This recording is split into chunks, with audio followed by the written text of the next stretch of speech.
Hey, welcome everybody. This is Aldo Ocampo again, full kit, no plan, shooting another episode with Jesse Lauren. How you doing, my man? Good. How you doing, brother? Good to be here.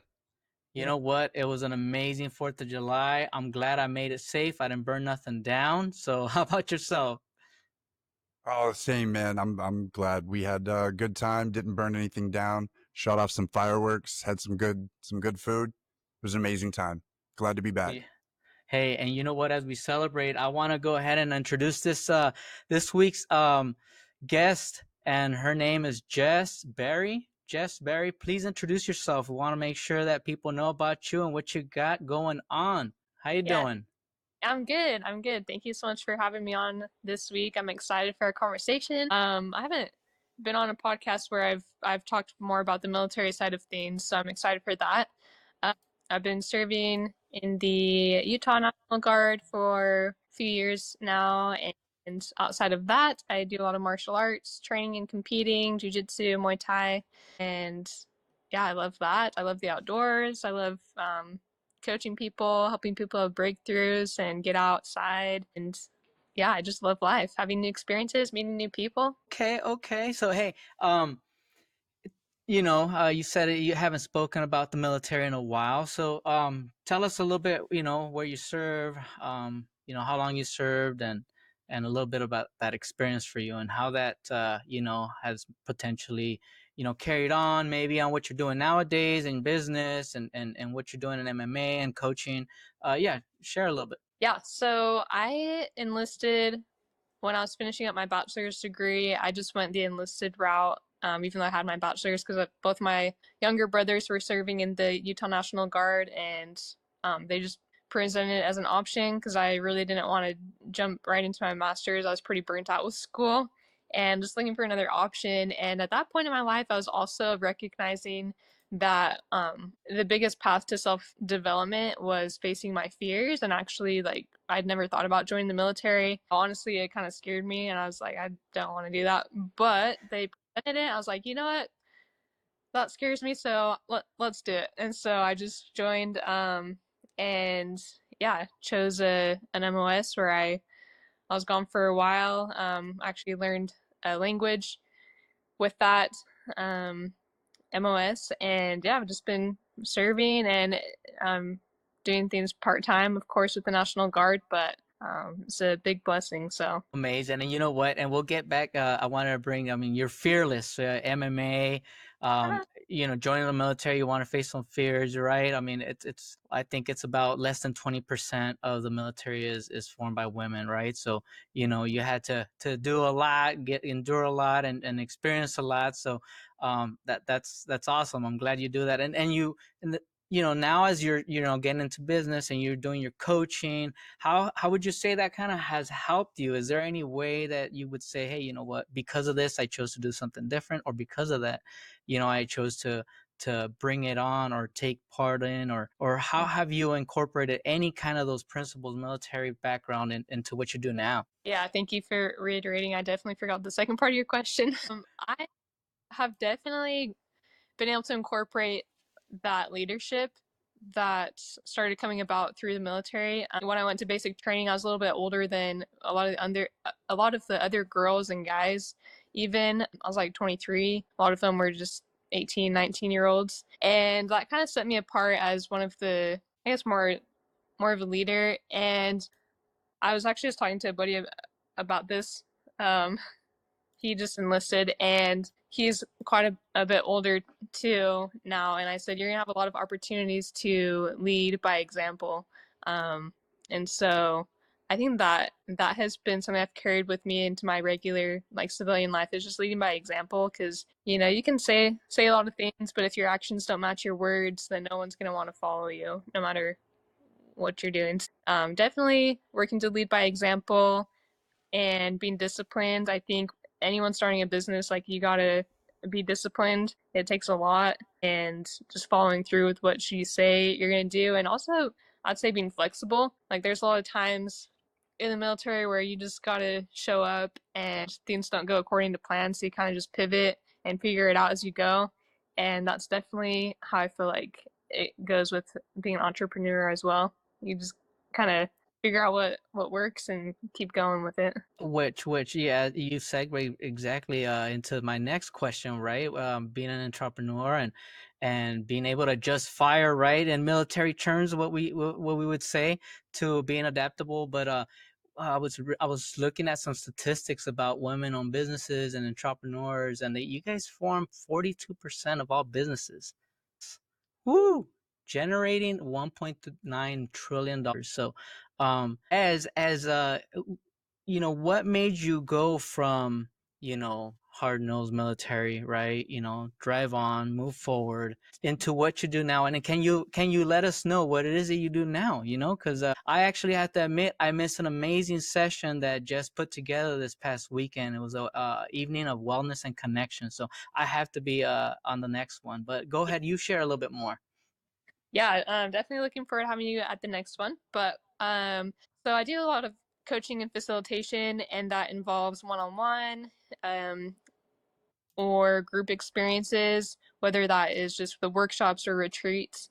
And those entail a lot of mindfulness practices and also empowerment as well. So, for example, that workshop that I just did was a breathwork, guided meditation, sound bowl, healing experience. And so that was really relaxing and really good experience. And then with the retreats that I do, that's where the empowerment piece comes in more, where I'll teach some basic jujitsu or striking to the group. We'll do yoga. We've gone shooting before, cold plunges, just a lot of different experiences, and giving people tools and opportunities to try different things that can help them along in their self-development or healing journey. And you know what, Jesse and I were just talking about trying things different, right? And understanding what it means to step outside your comfort zone and being vulnerable and allowing yourself to step into a world that can benefit you, right? So I'll let Jesse here speak on it, because he has a lot of good background when it comes to wellness and breath work as well. So go ahead, Jesse. Yeah, yeah, yeah. The breath work. I'm curious, Jess. What got you into breath work in general? I mean, that's not exactly, an easy, in a world where it's so easy to just take a pill and forget about everything. What drew you to breath work and mindfulness like that? Yeah, that's a great question.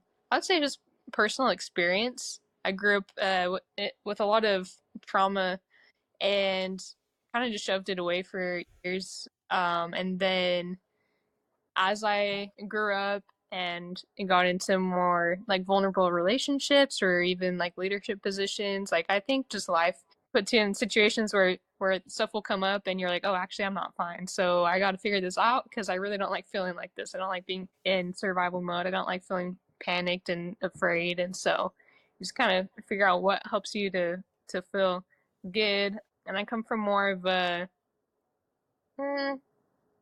well, I was raised in the LDS church, the Mormon church, Church of Jesus Christ of Latter-day Mm-hmm. Saints. To it. Hey. Yeah, they don't drink or smoke, or like there's a lot of rules with that religion. And so just growing up that way, I think I had more of a healthy uh, mindset and was like, okay, like I'm not gonna turn to this or that because I guess it wasn't really an option for me in my mind. And so yeah, just look for more like holistic ways of healing and feeling better. And I've always loved nature and being outside. I've always felt connected with God that way and just very peaceful. Um, and I actually didn't really know about breath work as an actual modality till probably a few years ago. But the one of the first tattoos that I got was just the word breathe. I actually did it on myself at the tattoo shop. It was kind of cool. But it's just That's always been, yeah, just like a center um, word for me. Like it just grounds me. So then when I heard about breath work, I think it was like at a yoga studio or something. My mom invited me to the breathwork workshop, and I went and I experienced it, and I was like, "Oh, what just happened?" Like I yeah. just was feeling emotions, and I had so many like thoughts and inspirations come to me. I was like, "Oh, this is cool," and then yeah, when I actually went to a retreat for survivors of childhood sexual abuse, and that was with a nonprofit in Utah. and they just had a lot of really cool experiences that they offered, um, where you could, it was like educational but also experiential in helping you through the healing process. And so I really liked that, and I that's kind of what inspired me to do the retreats and experiences for other people, because I think no matter what you've been through, like we all have been through difficult things, and we all need ways of connecting with ourselves, with other people, with the divine, ways to move forward from adversity. So then I started incorporating all these different elements to what I do. That's amazing. That's amazing. I love it. I found breath work about 4 or 5 years ago as well, and just Wow. had, unbelievable experiences that I couldn't explain, but I mean it was undeniable, at least to my subconscious. There was no denying it. And so it's very, it can grab you real quick, and it's like, wow, what just happened? When you said that, I, Yeah. I really identified with that. Um, what are because sometimes when people hear breath work or meditation, or these buzzwords, it can turn people off. But really, it's just about connecting with yourself, connecting with the breath, and flowing with oneself. And so I Mhm. wonder, what are the different types of breathwork techniques that you do? So that's a great point with the kind of being turned off by those words. I think if there's someone listening that's in that boat, it's just like just give it a try. Like you can't judge it till you just try it. Just try to be open minded. But for me, the techniques that I'll use is just the halo active, so just breathing in through your nose, out through your mouth. And then I'll let people just do like whatever counsel is good for them. I'll do the one that's like a three-part breath, so it's in through your nose where you're expanding your diaphragm. The second breath is expanding your chest, and then on the third count, you're just letting it all go. And that one, yeah, that one's kind of tricky, but that one gets easier with time. The third part is a 4-9, so inhaling for 4 through your nose and then out through your mouth for 9, and that's kind of a cool down one. So, and I learned those from another breathwork facilitator in the area. I've gone to quite a few of his sessions with him and his wife, and so they'll include all three of those breathing patterns in the experience, and I really like that. Yeah, that's awesome. That's awesome. Yeah. What about, which ones do you like? Well, when I first found breathwork, it was actually a reel, like an Instagram reel of Dr. Joe Dispenza, and so I got into his type of breathing techniques, and that's when I really had like these first mystical experiences, and I've stuck with him as a guiding light for my healing. Very cool. Yeah, I love Joe Dispenza's work. Some really good meditations. Yeah, yeah, absolutely, absolutely. Yeah. Um, what other modalities? I heard you say sound. So do you do like sound baths and things like that? Yeah, so I have a few different connections, and so with the workshops or events that I do, I like to create a space for other people to share their gifts as well. So I'll have different facilitators come in. So I have some ladies who do the sound bath part where they have the crystal like bowls and then some different instruments, and they'll just put those all together, and it's just like so peaceful. I love it. So Yeah. we'll do, yeah. I seen some videos you posted on your Facebook, so it looked like people were really enjoying and really taking part in it. It looked like a really nice setup. So for me that I really don't, I've never experienced something like that. It looked welcoming. Yeah, well, I'm glad that we definitely try to create that experience where, or that environment, where it doesn't matter who you are, what walk of life you're coming from, like we're all just there to, reset, relax, connect with ourselves, and enjoy the energy of the collective group. So now on the other spectrum and MMA, how Yeah. do you how's that? Tell us a little bit about MMA and your MMA background. Yeah. So I got into jujitsu first. I did a class when I was actually like super young in like third grade for a few months before we moved. But I remember when I was that little, that was like most alive like I'd ever felt. I loved it so much, and it really did give me a sense of empowerment. Not that I was like dominating someone else, but just like that it helped me connect with my voice, because at the time I was going through a lot of abuse, and I didn't have a voice. I couldn't control what was going on. Except when I went to jujitsu, then I could tap out and they'd let me go, or I could. It's kind of like a puzzle too. It's just like fun to figure out and connect with your body, because when you go through a lot of sexual trauma, you just like you disconnect. You're not there. Or most people. I'd say I can't speak for everyone, but that was my experience. So it helped me reconnect with myself in that form, even though I couldn't put words to it, like at that young age. So then in college, I saw that they offered it as an elective, so I signed up for that again. I was like, oh yeah, I really liked that when I was younger, so did that, and then joined a local gym after the semester, and then I saw the fight team practicing, and I was like, oh, that looks fun. And I was like, I want to try that. So I just jumped in and tried it, and then yeah, I've just been training, and um, it's been, I'd say martial arts has been the biggest avenue of healing for me. I say that in the sense of it's helped me to connect with who I truly am and really embody that wholeness, because it helps anyone to challenge themselves, mentally, physically, spiritually, even. Like you're gonna put yourself in uncomfortable situations and face your fears. I think that's where we grow the most. So I really like that aspect of it, and of course, it's good for the self defense. Um, I think a big part of self defense is more than just the moves. It's the building the confidence and the self awareness, the situational awareness, and um, yeah, and also just like surrounding yourself with good people. Like when you are used to being around good, solid individuals, you kind of like it's easier for you to pick out like who's a safe space and who's not. So Yes. That's what we try to promote here with this with our message here, right? This podcast is about veterans and success, right? And success is being, you know, good and well balanced mentally, emotionally, spiritually, and try to connect all of us, because many times we go into places and we're trying to talk about who's got it worse, right? Who's had it worse, and X, Y, and Z, and we're trying to share victories, and I'm so grateful and honored that you're on this podcast today and this episode and sharing your story, because you're definitely fearless, Jess. You're definitely fearless. You're not.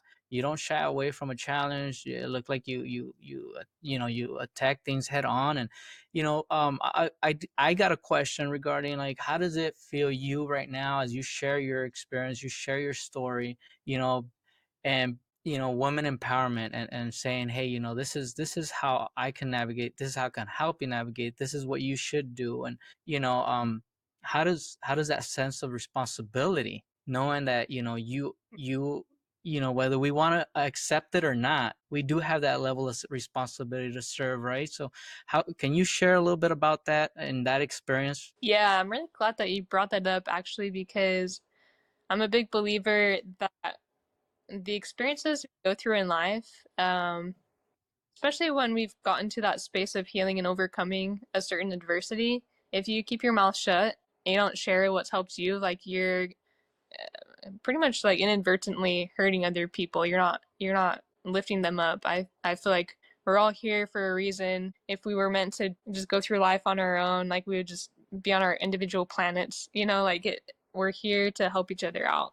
And that can help bring more purpose to the pain that you went through as well. If you're helping somebody else through their pain, that's a big part of purpose I found in my life. And so yeah, I do feel like where I feel the most fulfilled is when I'm helping other women, or other individuals. Like I work with a lot of guys too, and it's really cool to see somebody gain confidence, become more connected to their body, and just enjoy like learning something new and feeling that sense of empowerment.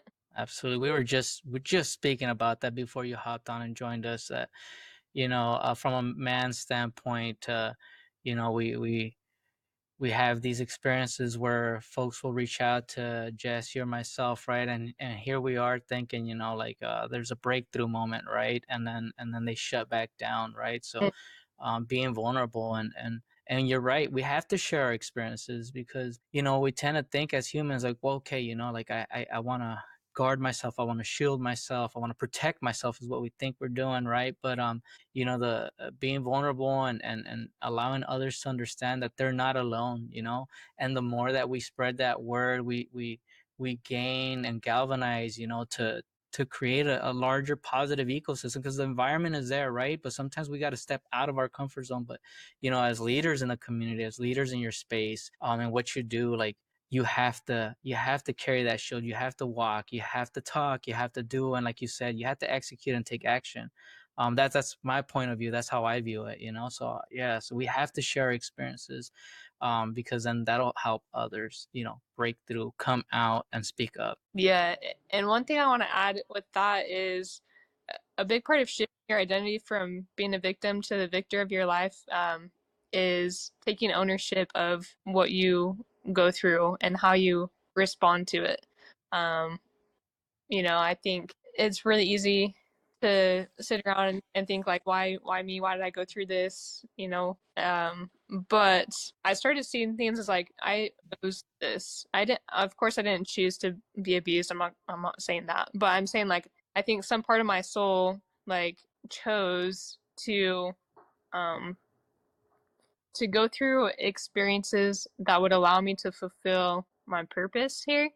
And it just so happened that that's one of the experiences that I've been through, and it was really an opportunity for me to like change my perspective and be like, okay, how can I use this for me instead of against me? And so, just taking ownership of what's the lesson here that I can help others with. I think that's a huge part of being a leader. And where does that shift come from? Where we're, in this place where everything is, it happened to me, to no, this is a situation, how I respond and how I use this moving forward is what really matters. Like, what for you, what actually, where was that click in the difference of mindset? So I was, this was maybe like 6 years ago, but it was probably like a year or 6 months before I joined the military. I was finishing my bachelor's degree. I was working like 3 jobs. I had a emotional roller coaster of a relationship, and I was just down, like super low with my mental health and suicidal thoughts and all these things. And um I just got to a point where I was just like so fed up with myself, like not even just life. Like I was just like so tired of waking up as myself in that victim mindset where I just felt helpless and hopeless and afraid and like I couldn't do anything and dependent on everyone and outsourcing my worth, and the list goes on and on and on. But like I was just so tired of that. And I think you get to the point where you kind of realize like, okay, like this is my life. Like nobody else is gonna save me. And of course, like that's something that people say a lot, right? No one's coming to save you. But it's so true because like your sense of safety and empowerment, like that has to come from inside of yourself. And I was actually reading a textbook. I think it was like the day after I had like walked across a busy street. I had gotten in an argument, and I just like totally shut down and disconnected from myself. And I walked across the street. I didn't care if I got hit or not, but luckily, I didn't get hit, so that was good. But I was just like totally broken. The next day, read this textbook where somebody was talking about how they found freedom from leaning into their physical disability. And I wasn't experiencing a physical disability, but I just kind of flipped it on myself and I was like, okay, what's disabling me in life right now? And that's where the word fear came to my mind. And I realized like I'm just letting fear control every part of my life. And I was just so fed up with it. So I had to make that declaration in the moment where, no, like this is my life. I'm going to start challenging myself mentally, physically, spiritually, and really like connect with my true self and shift my identity and how I'm showing up. So that was the moment for me. And then, yeah, like I mentioned, leaning into the fear and just challenging myself and really looking up to God and like that source of strength has really helped me in my life. That's amazing. That's it's it takes a lot. It really does, to sit down and confront one's own shadow. Um, Mm. and so I mean, I commend you for that. I always love hearing people talk about their situations that led them to grab a hold of their life and turn it around. I was no Mm, different. My shadow was alcohol after the military, and mm, it's the same thing. I resonate a lot with what you said. I just woke up one day and this wasn't me. And yeah. how do I change, especially when there's no one there that's really holding that guiding light. That's why this is so important. That's why this, things like this podcast and these workshops, and they matter. They really do. So I Mm, appreciate that. Thank you. yeah, thank you. And thank you for sharing that and putting words to that because I'm just remembering like there was a time a few years ago, like 6 years ago, where I would just see photos of myself and just cry like for hours in my bed because I just like was so, yeah, I just like hated who I saw. I was like, that's not me, and I couldn't really put words to. But then like after I started to do martial arts and stuff, and I remember the first time I competed and like was on the podium, I just remember seeing my smile, and I was like, oh, there she is, like that's Yes. you know. So yeah, I love that.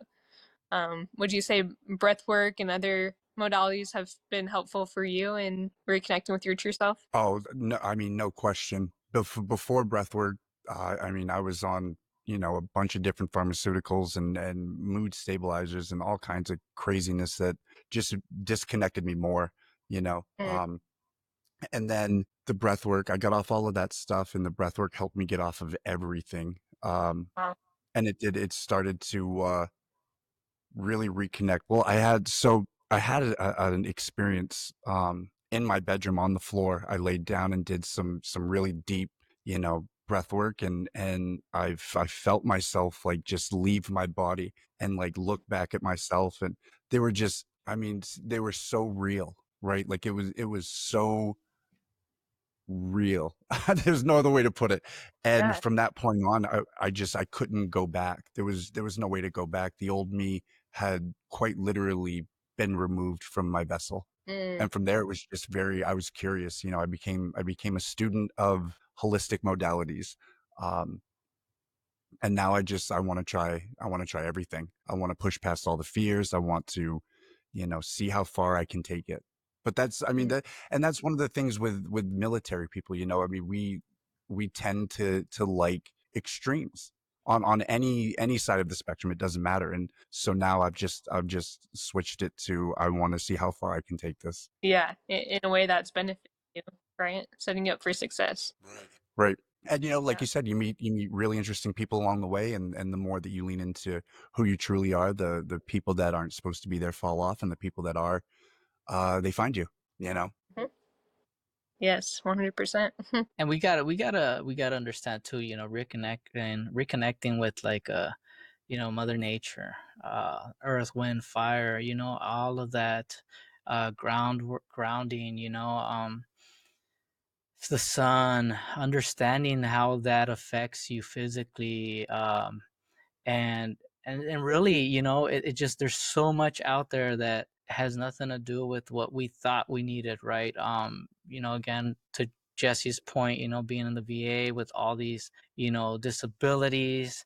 I have bags and bags of prescription drugs, and I just wouldn't take them. I just wouldn't take them. I wouldn't take them. But that's what led me into, you know um venturing and doing groundwork, and just going out and just really getting lost in the woods, in the forest, going on beach runs. I go to the beach, but sometimes we forget that something as simple as that, just reconnecting with earth and what it gives us, standing still, embracing the moment at this moment right now, stillness, it helps a lot, and it can, if you're intentional about it, you truly want to change something, right?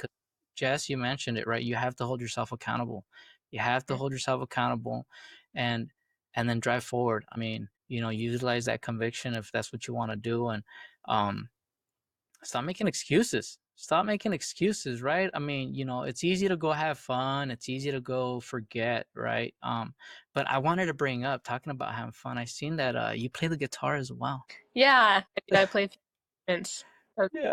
I like to do fun for sure. Yeah, yeah. Do you like what other instruments besides the guitar? I played piano, got my flute, saxophone. I did drumline in high school too, so that was fun. But that was another big part of the healing and connection was just music. I feel like I was able to express myself without using words, and I've definitely done a lot of work where I can like talk to people and be on podcasts and public speak and things like that. But I was like so shy growing up, and I just like I didn't even want to talk to the lady on the other end of the McDonald's counter to ask for napkins when I was little. Like I was so terrified, and so yeah, I just loved that like I could express myself and my feelings through music instead of words. So yeah, I I love hear you music. there. I hear you there. I love music. You will catch me riding down the highway, karaokeing to country, to hip Mhm. hop, English, Spanish, you name it. But that sets me free. That's Aldo. I let it out. I let my hair down when I'm driving. I'm hanging out, having a good time. And I got a follow-up Yeah, question no actually. question. For anyone out there just feeling stuck or unsure about their next step, what's one piece of advice you wish someone gave you when you were starting out? Starting out in the sense of like entrepreneurship or healing or Healing. healing. Ooh, I would say a big part of healing is gratitude. I think gratitude is the groundwork for healing because we carry so much judgment and shame and guilt and blame sometimes, or just all these heavy emotions. They're not bad, um, but they're just emotions that can get in the way of us really seeing the good and positive in ourselves and other people. And so, really tapping into what are you grateful for, and just then approaching your healing journey from that space of abundance instead of from a space of lack. Amen. And How now, does one oh, go about doing something like that? I'm sorry, my bad, Aldo. How does one go about doing that? About leaning into these elevated emotions and switching the lens of lack into the lens of abundance? Mm, great question. Uh, breath work. uh, a plug for breath work, right? Yeah, But right. yeah, honestly, like being still, like recognizing a lot of people are afraid of stillness and the silence and just quiet because you do come face to face with your thoughts and your emotions. And if you've been pushing those down and running away from them for a long time, it can be scary. So yeah, just allowing yourself to be in that space, set yourself up in a space that you like trust, maybe like your home or your room or just go out in nature and turn your phone off, allow yourself to just be, and whatever comes up, like just embrace that, lean into it, allow yourself to actually feel with no judgment, and just be grateful for the experience, like however it goes. Just be proud of yourself for showing up for yourself in the first place. Yeah. Yeah, absolutely. And you said something really important there, with no judgment. I think Yes. that's one of the big things that I find that I need to remind myself of that too. Even after years of practicing, I still find that, well, maybe I'm judging here, or maybe there's a little bit of shame there, or it's not a one and done, right? The more I do it, the more it seems like a spiral moving upward. We always return back to new things being uncovered. Yeah, yeah, 100%. And also with forgiveness too, because like gratitude and then forgiveness for yourself mostly. Like that's something that you can't just do one time. Like if you get you know triggered or you get reminded of an experience or a person that hurt you, it's going to come up multiple times, and just because you forgave them one time doesn't mean it's not going to hurt next time you think about it. Like maybe it will hurt less and less and less, but it's a process. It's not a one-time event. absolutely. I hear you there.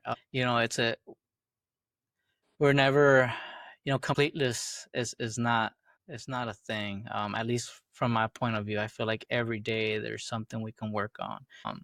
You know, we get caught up with, well, my story or what I've done it won't help anyone, right? And so we shrink ourselves, we disqualify ourselves from what we can do. But if we focus inward, right, we focus in what we need to do. Again, we touched on stillness, we touched on breath work, all these different like holistic um ways to heal.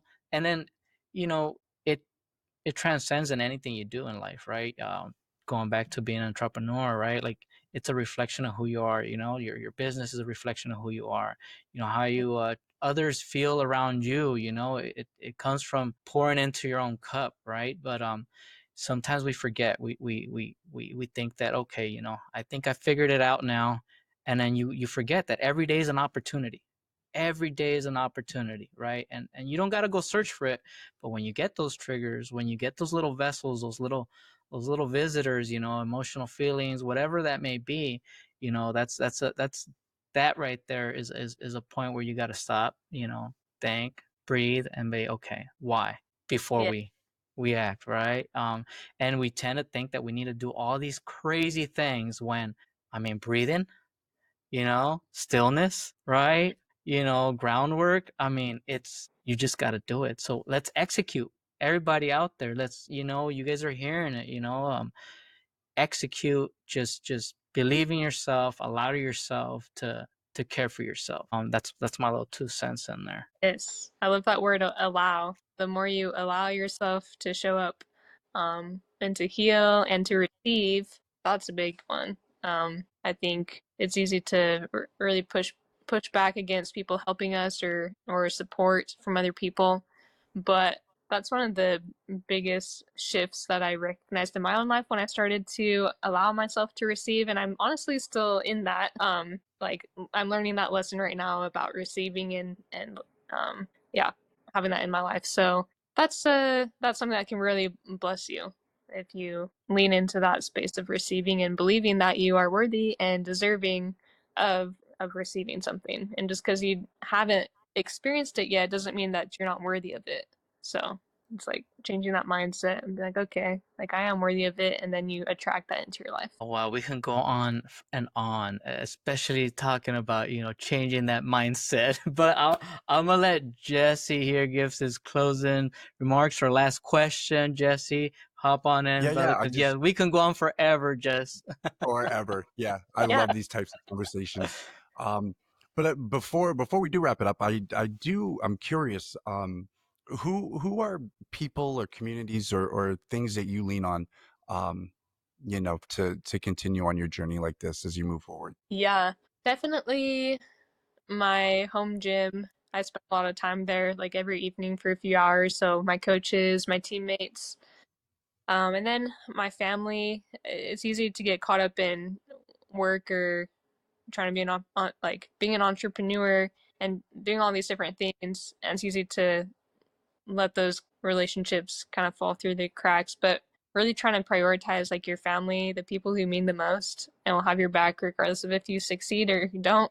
You know, like so my family, and then I'd say like a few different mentors, and friends. I met up with one of my favorite mentors today. He's a breathwork coach, and he um yeah, he just like is such a like a space of reflection.